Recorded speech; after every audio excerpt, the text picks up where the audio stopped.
And welcome back to the 10 a.m. shift. I'm your host, Willis Love.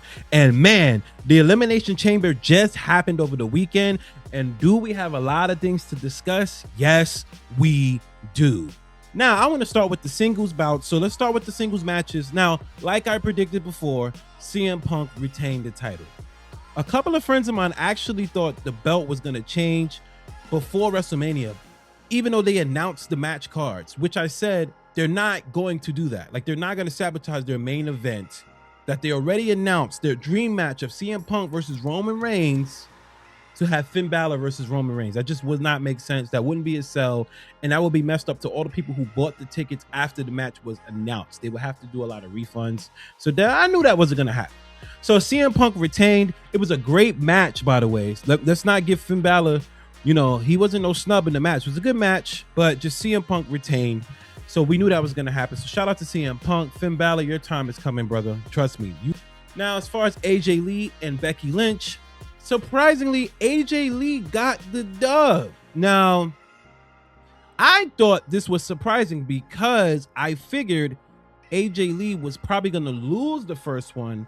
Then it was going to run it back at Mania. Then she was going to get the belt.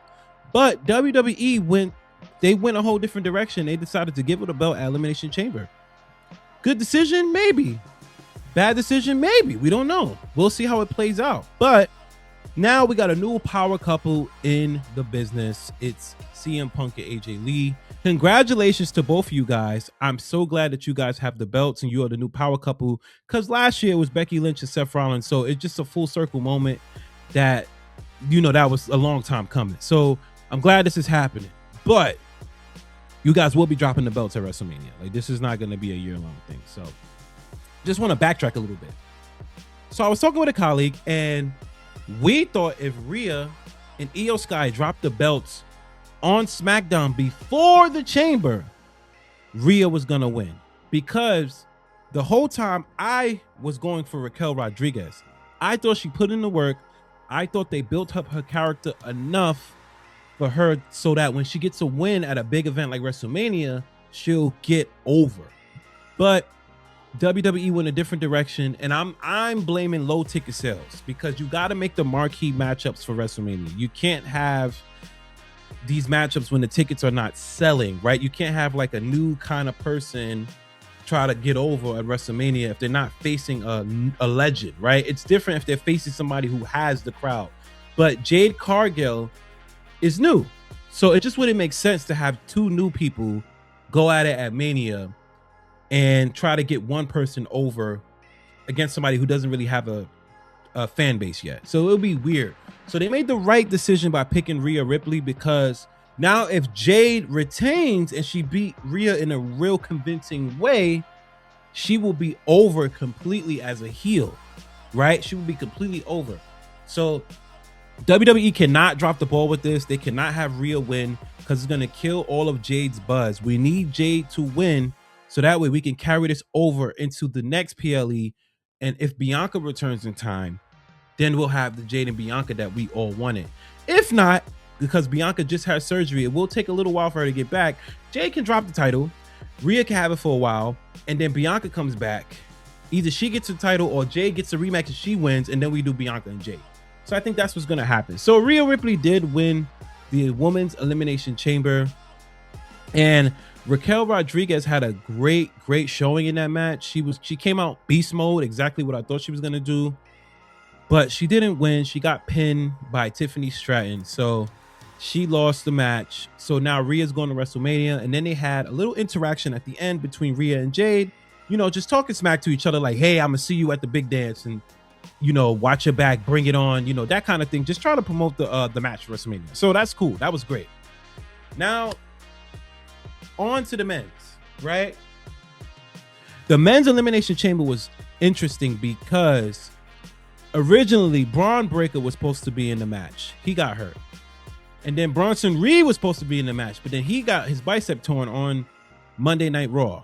So now insert Logan Paul, because you got to put somebody in the Vision in the match, because they're the big bad faction, right? So they made Jey Uso win just so he can take an injury fall at SmackDown. So he got attacked at SmackDown, and they decided to substitute Logan Paul, which was great. Logan Paul has his own brand, so it's good for the match, right? The masked man reveal obviously is Seth Rollins, but it would have been Seth Rollins. It would have been just bigger if it would have been Braun Breaker, but obviously he's hurt. But they had to pull the curtain on Seth Rollins because they need somebody to bring up the cards for WrestleMania. They need those ticket sales, so they had to announce Seth Rollins. Seth Rollins comes out, he curb stomps Logan Paul, and then he reveals that it's him, and he's here to sabotage the Vision. So now that Seth Rollins has revealed himself, what does this mean for the Vision? Is he going to be at WrestleMania? Who is he going to fight? That's the real question, right? Because two of his adversaries are not there. Like, he didn't really have a thing with Logan Paul, and Austin Theory, he didn't have a thing with Austin Theory neither, really. So it's just going to be weird about who he's going to fight. So we'll see what happens with that. Cody Rhodes, man, a lot of people were kind of going for Cody Rhodes. And I actually thought Cody was going to win this match, but I'm happy. I am happy. I am genuinely happy that it's Randy Orton, because he deserves to main event WrestleMania. He deserves to go for 15, right? He deserves it. Now, does he win 15? I'm not sure. Drew McIntyre also deserves to have a long run as well. So I don't know who actually wins that match. If you guys think Randy Orton should get 15, comment down below. Let me know in the comments. But I do not know who should win that match.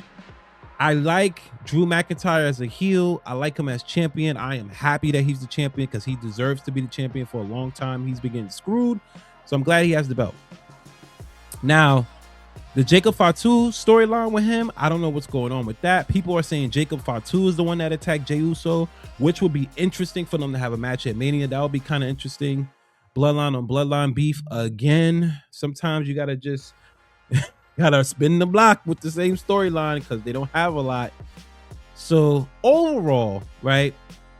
Oh, how can I forget this? They revealed who was in the box, and I'm only gonna give this 10 seconds. That was a trash reveal for the person who's in the box. Out of all people who was in the box, I can't believe they revealed this vampire guy who's not really known really like that. He has a following, he's known, but not really like that, and people were not expecting that to be in a box. So it was kind of like a moment of like, huh? Like, who? So interesting choice by creatives on that. That's all I'm gonna say on that. So if you guys liked Elimination Chamber, comment down below. Let me know in the comments how you felt about the event.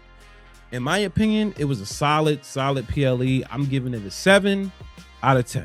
I think it was good matches. I think the chamber matches were good. And I think that they set up the right matches for WrestleMania. These were the right decisions.